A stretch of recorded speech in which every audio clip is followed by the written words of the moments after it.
ဒီနေ့တော့ဆက်လုပ်တော့မယ်ကိုရင်အပြုံးမင်းတည်တာဆက်လုပ်တယ်ဆိုတာလေ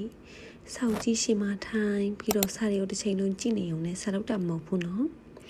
စာကိုတေချာစိတ်ထဲမှာတေချာလေးပေါ့နော်ဒီစာလေးနဲ့ပတ်သက်ပြီးတော့မှကိုယ်စိတ်ထဲမှာတကယ်နားလဲအောင်တကယ်ဘလို့ထိပ်ပဲလေးပေါ့နော်ကိုတို့ဘာတလုံးဆိုလို့ချင်းနဲ့ဒီစကလုံးကဘလို့နေရာတွေမှာသုံးတာလဲဘလို့ခန်းကြီးနဲ့ရေးတာလဲဘယ်နေရာမှာသဝင်တာလဲဆိုတာကိုယ့်ရဲ့သိကျင်တဲ့စိတ်နဲ့ပေါ့နော်စူးစမ်းလို့တဲ့စိတ်နဲ့လေ့လာပြီးတော့မှစိတ်ဝင်စားလေးတာကပို့ပြီးတော့မှစာရစေပါတယ်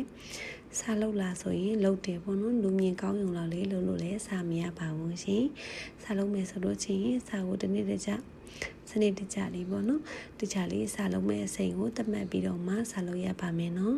ဒီလေးတို့ခိုင်းရဖို့ရှိချစ်စာကမခတ်ဘူးနော်တကယ်တမ်းကျတော့ဒါပေမဲ့စာလေးပုံမှန်လေးနေတိုင်းလေးလုပ်သွားဖို့ပဲလိုတာပါအားလုံးပဲဖိုက်တင်း